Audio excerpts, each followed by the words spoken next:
for many years now, I've kind of been dealing off and on with certain degrees of depression, sometimes more intense, sometimes less intense.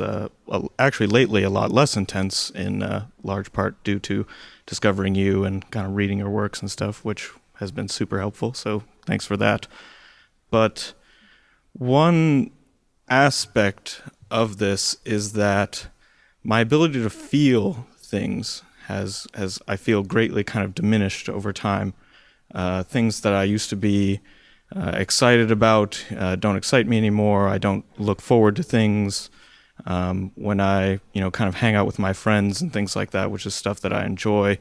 The joy kind of goes away very quickly, but what doesn't go away and what I can feel is the kind of negatives in my life, the sadness and the suffering and stuff. And it got to a point where I started to crave it in a certain degree, because feeling those type of emotions almost kind of reminded me of my ability to feel at all and sort of reminded me of my humanness. So I guess my question is, how do you eliminate suffering when suffering in a certain way is all that you have left?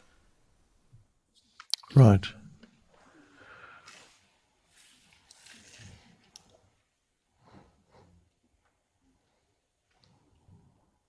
What about your practice of giving attention to the present moment? Now, if you give attention to the present moment, you become aware of whatever it is that you feel within. And then you need to be aware within and without. That's part of the present moment. So that your attention is not completely absorbed by whatever it is that you feel, because there's also the vastness of the outside world. And so presence, to be present means to be present within and without. You're in both worlds. So you acknowledge whatever it is you feel inside you at this moment. Be also very vigilant to see whether there are any associated thoughts with that feeling. Are there certain thoughts that go through your head that reflect what it is that you feel?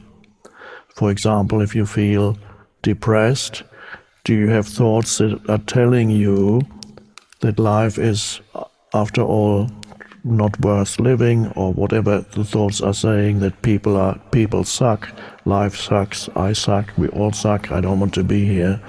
That kind of thought. So you need to observe, be aware as far as the inside is concerned, be aware both on the level of the emotions and feelings and on the level of mind activity. What kind of thoughts, and so it requires vigilance so that you don't indulge without knowing it in unconscious thinking. And you can't separate the unconscious thinking and the feelings. So only you can know. I don't even know whether you can answer this question now, because you have to find out in the moment of it happening what kind of mind activity accompanies those unpleasant feelings, and to see whether this mind activity actually feeds the unpleasantness that you feel, or the suffering that you feel. That's a very important thing. What role does your mind play in all this? Very important. Is your mind feeding it? Because this is, you have a big pain body there, which is not in itself a bad thing, because a pain body becomes a strong motivating force for you to awaken. I also had a very heavy pain body. That's why I had to awaken. Couldn't stand it anymore. And you're at this point too. Can't stand it anymore. That's good. So be very careful so that you examine your thinking. Am I feeding the feeling? And if you are, that means there's enough awareness for you to realize it. Then you let go of the thoughts. And one way you can do it you remember I just mentioned, be present within and without. You can use, for example, your sense perceptions, directing attention to your sense perceptions. That takes attention away from thinking.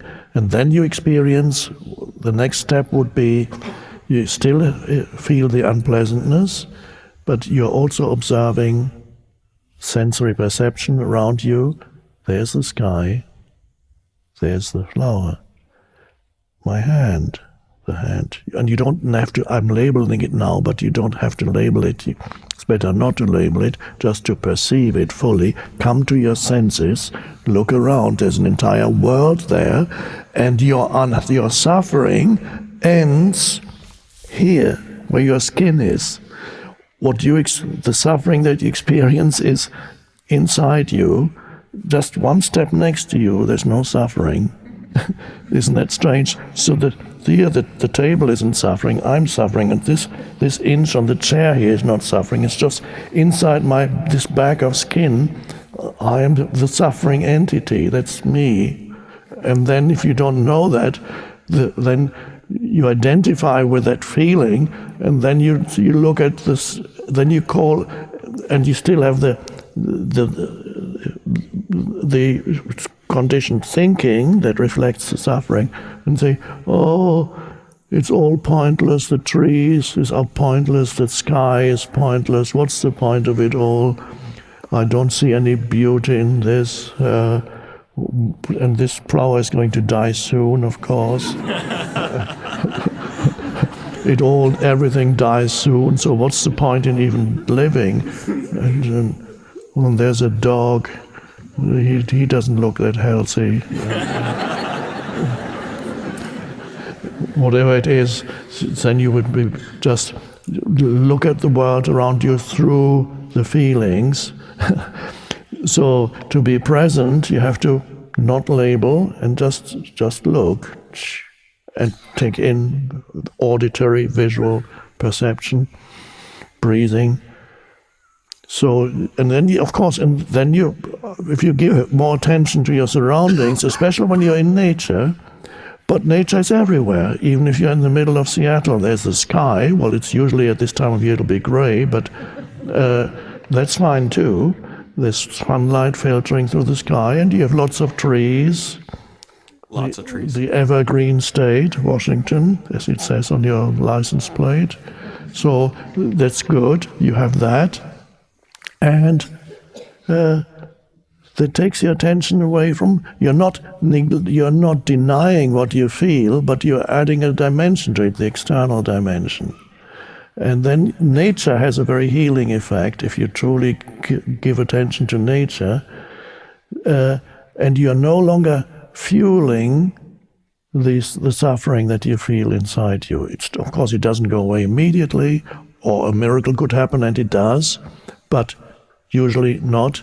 It's just the beginning of it gradually dissolving or becoming transmuted. Now, looking back retrospectively, if you even know the answer to this, what kind of mind activity accompanies the suffering that you feel in your body? What are the typical thoughts that go with that?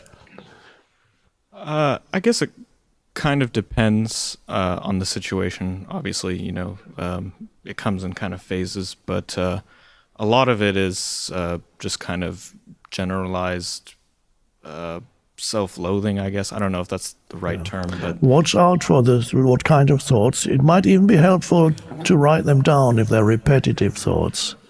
See what kind of repetitive thoughts you can catch, because they can obscure your awareness so quickly, right? Especially old thoughts that come again and again and again. They become part of your fictitious identity of the self, the egoic self.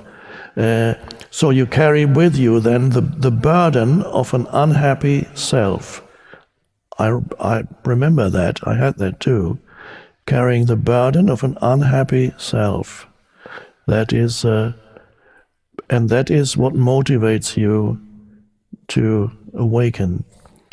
But there's already been a diminishment of your depression. Absolutely, yeah. So that's a good sign. That means presence is arising and it is gradually dissolving this pain body in you.